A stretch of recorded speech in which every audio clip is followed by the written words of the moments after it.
Just want to know, after this short stage of training camp, how your quarterbacks look coming in and how they've progressed through the early stages. Right, we just finished day 3, and we're really pleased with both guys. Very athletic. These guys can throw the football. Tyler came back and he's shown that he's studied in the off season since spring practice, and they make their share of mistakes. Tyler makes his share of mistakes, but he's had a good 3 days, and Christian, for just being here for the first time, putting the pads on and practicing football, he's done a really nice job of studying and trying to get better every day. Again, it's only 3 days, but we're certainly pleased with where they're at right now. Still have back to quarterbacks. Has either guy been able to show any separation these first few days? You're still looking at, been looking at, just like a start? Oh, I would say after 3 days, that Tyler's a little bit ahead, again, because he has knowledge of the offense. So, sure, he's a little bit ahead. He takes most of the reps with the first team right now. But, again, Christian's come in here and really done a nice job for a true freshman to come in here and do the things that he's done in the first 3 practices is really good to see. He's attentive. He must be staying up late at night studying the playbook, because he's come from day 1 to day 2 to day 3 and improved, and he asks great questions in the meetings. So does Tyler. These are 2 talented guys. Now, we got to get past all the recruiting, and we got to get past all that. These are 2 very talented quarterbacks at the Penn State football program now, and right now, like I said, only 3 practices in, I would say Tyler's a little bit ahead. Hey, Coach, can you talk about your expectations of the offensive line this season and also the character of the guys up front? They seem like good guys and interesting guys as well. Right, you got it. They are. We have a lot of confidence in our offensive line. We feel at the tackle position, the guard position, and the center position, we've got guys there that have played a lot of football for us. Even Gary Gilliam, who we moved over there from tight end, he's played a lot of football here at Penn State, especially last year. So we're expecting him to come in there and help us. And so far in the first 3 days, that core group of 6 to 8 guys there has done a nice job. And so they are. You're right. They're very high character guys and tough guys, smart. They communicate well. There's some characters up there. Diffenbach, he's got another career as a, I don't want to say it was Saturday Night Live or something like that, but he's a keeps the sense of humor in the room. High character guys that are doing a nice job. Bill, is it accurate to say that both lines are where depth in your situation could be most of an issue necessarily, and how many guys would you like to have in this situation to rotate in and out compared to what you would normally? Offensive and defensive lines? Yeah. I would say that right now we feel decent about the offensive line depth. We do. We feel like we've got, like I said, 8 guys there that can play.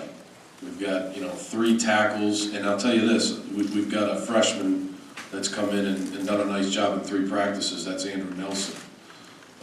So we've got, 3 or 4 guys there that we think can play. Andrew's got a long way to go, but he's done a nice job in 3 days. And then we've got, at center, we've got Ty Hollow there, who's had a really good 3 days. And then the next guy in at center would be Angelo Mangiro, and he's done a nice job in the 3 days. He can also, Angelo's a very valuable guy because he can play guard too. So he's kind of the swing guy. We call him the swing guy of those 3 inside positions. And then you've got Diffenbach at left guard, and you've got Urschel at right guard, but you've also got, Anthony Alosi, who's come back and done a nice job in the offseason, and we expect him to play for us. And obviously you've got Eric Stride that can play guard or tackle, who's come back and done some decent things so far. So we feel good there. Now on the defensive line, losing Brad Bars isn't the greatest thing in the world. Obviously you lose depth when you lose, when you have an injury. But like we said from day 1 here, it's the next man up. And so when we look at our starting defensive line right now, we basically look at 5 guys. You've got Deion Barnes, you've got C.J. Olenyan, you've got inside, you've got Daquan Jones, who's had an excellent 3 days. You've got Kyle Boblitz and Austin Johnson. So there's a decent rotation there of guys. Now, when you look at the defensive end spot, who can help us there? Can Evan Schwan keep improving and help us? You know, can any of the freshmen, can Curtis Cothran or Garrett Sickles come in here and help us? So we feel decent about the depth. You know, where the depth is more of a concern is like I've said, is linebacker. I mean, you guys can read the roster. You know, our 3 starting linebackers are really good, really good. You know, tough guys, smart, instinctive players. Ben Klein has been in and out with a shoulder issue, and you know, hopefully he'll be ready for Syracuse. And then we also have some young players there, like Brandon Bell, who's a freshman, Gary Wooten, who's basically a freshman. Those guys have improved, so, you know, that's an area where the depth is more of a concern. Bill, in Chicago, you praised Trevor Williams and Jordan Lucas. Yeah. I guess what did those guys do in spring ball that they kind of, you know, put them where they're at now in terms of being the favorites to lock out those starting spots at corner heading into the fall? Right, well, those guys, they had a nice spring. You know, Trevor, obviously, we moved him from receiver over there, and he did a nice job in spring practice, and both of those guys have come back to training camp and started off really well. They're bigger. You know, both of them hover around 6 foot, 6'1". They're close to 200 pounds. They move well. They've got good speed. They've got an ability to change direction. They've got good ball skills, and they're tough and competitive. So both those guys have done a nice job so far. And, you know, again, you know, neither one of them, especially Trevor, Jordan played a little bit last year, but, you know, neither one of them have really played a number of snaps in a game. So, you know, the games will determine how well they're doing. But, I mean, you know, so far so good.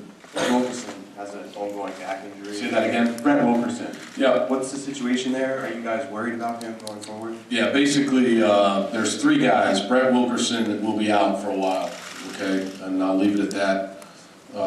Deshaun Hamilton will be out for the year, incoming freshman receiver. Had a wrist injury that he had in high school and basically showed up here with that injury. So he'll be out for the year. And then Ben Klein, you know, he's in and out with shoulder issues, but I believe he'll be okay. And you know, but he may, you know, monitor him. We'll monitor him in practice, and sometimes he'll practice, sometimes he won't. What of Malik Golden? Is he hamstring? He's fine. He's in there. Everybody's got a hamstring injury. It's 3 days in camp. So one of the things you find out is, like, you look at the injury report and you've got like 10 guys with sore hamstrings. My hamstring's sore. Bill, in Chicago, you mentioned the possibility of playing Amos at linebacker and Obeng also. Is that still a possibility? Oh yeah.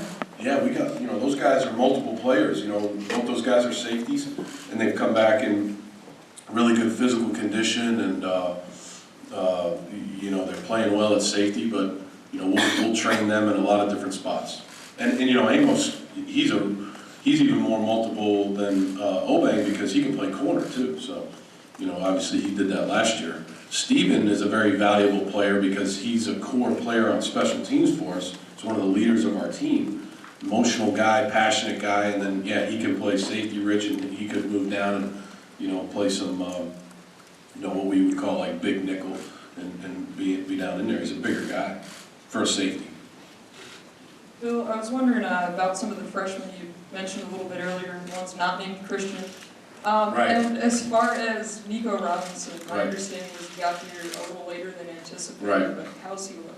You know what, he got here a little later because, you know, it was based on all the clearinghouse and NCAA deals, and he made it, and what a great kid. What a fantastic kid. You know, his dad and his uncle drove him up here from Florida. I mean, good people, and so we're really happy to have him here. He's athletic, you know, he's got to put some weight on. He's got a long way to go to be able to play for us, but we're sure glad that he made it here. We're glad to have a good, bright-eyed, good kid.